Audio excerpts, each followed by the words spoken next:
So how's fourth year? Fourth year. It'll be the time of your life, they said. You won't have to do anything, they said. Traveling all over the country is amazing, they said. It just started to become the projected fourth year about 1 month ago.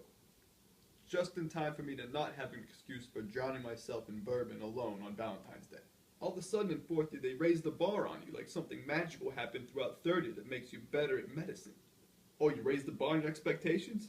I'm supposed to be like an intern now? What the hell happened? Putting in notes and orders? Is that I'm actually responsible for these things now? People are actually taking these things seriously all of a sudden? Writing discharge summaries without them being proofread? What is this shit? Don't you see how short this white coat is? Responsibility just isn't my jam. You could ask about 7 girls in 3 different states about that. I'm a senior now. I was told I wouldn't have to do anything. Now you're making me work harder than ever before? Letting the third years leave early? And that's when the bitterness sets in. Okay, I'll act like a resident. Third year, don't look at me, look down. Go get me a coffee, bring it up here, spill it on the floor, go get me another coffee, round out all my patients and write notes on them. But bring me the coffee beforehand, I don't want that shit to get cold. I just got off family med and doing my own thing, studying for a month for boards. And now you expect me to be an intern in the ICU? I can't even spell ICU. I'm dealing with the sickest patients in the hospital, with nurses that know 10 times more than me, that bully me in the corner and giving me wedgies. Wanted to listen to all the beeps in there, I'd get a 30 rack and watch Star Wars for 6 straight hours. How do people focus in there? Do. You breathing okay there, Mr. Jones? Do. Oh, okay. So then you have to learn how to report in the ICU. So today, subjectively, the patient continued to drool all over themselves. So we can just go ahead and skip that part of the presentation. Also, the physical exam's unchanged and the assessment and plan's unchanged. Basically, nothing's changed since about 3 days ago. Consult Jerry Springer. There's no drama like family drama in the ICU. Patient can't talk, every family member wants to do something different, and meanwhile, Grandpa's sitting over there with a tube coming out of every orifice of his body. How about we get a psych consult for every family member? The key is just get all this crap done early as possible. Even if you have to do a ways for whatever you're interested in, get the shit done early. Last thing you want to be doing whenever all your boys are out on Madison slushing is having to deal with a sub-I in late spring. So at the beginning of the year, they tell you get 2 months off. One of them spent studying for boards, the other one spent traveling all over the place for interviews, so really that's a bunch of garbage. But magically this year, studying for boards wasn't terrible. For instance, at the end of the month, I couldn't count all my ribs. I actually had some skin coloring, and I didn't have a beard that had a mind of its own. Maybe I had finally learned how to adhere to a strict study pattern for a day. Or maybe I just didn't give a shit. Like I said, the other months usually spent doing interviews, which are basically as boring as they are pointless. Oh wow, you're showing me another hospital, yippee. I'm surrounded by more schmucks wearing suits that aren't as flavorful as mine.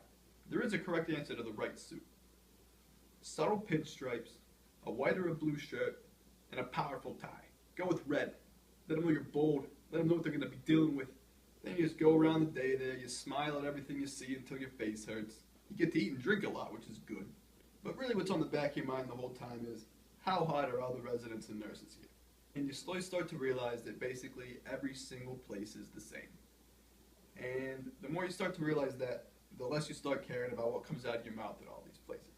And at some point in time, some idiot decided it was a good idea to personally write thank you notes to all the places you go to. So even after you travel there, you put up with the fake smiles all day long and all the bullcorn, you have to come home and write thank you notes until you have cramps in your hands.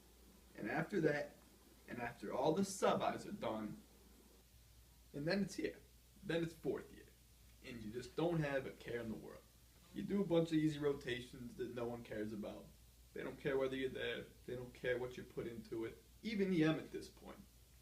They try to pretend that they care, but they know you're not interested, and the patients know you're not interested, and you know you're not interested. You basically just sit around all day, you drink, you hang out with the boys. You have the same conversation with every other person in your class that you haven't talked to for probably 2 years now. So what are you going into? Oh, where do you want to match? Oh, cool, me too. I know so many people who want to go there.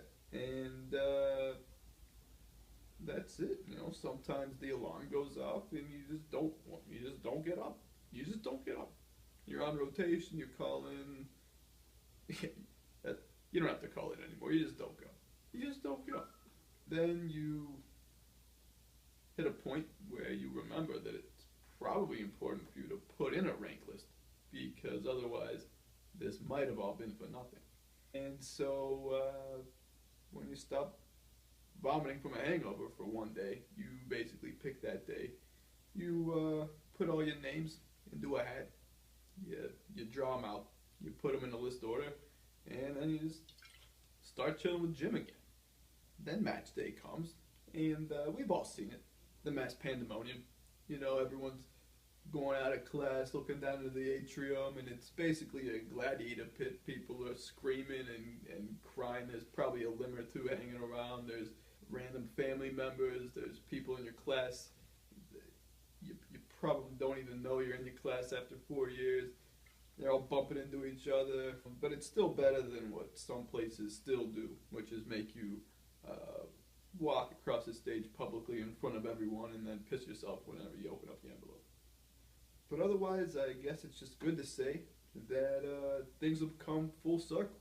I feel like I'm in first year again, just doing nothing, because I know it doesn't matter anymore. And with that, I just want to say, Stritch, it's been beautiful. And I'm just going to sign off with this. Polar vortex.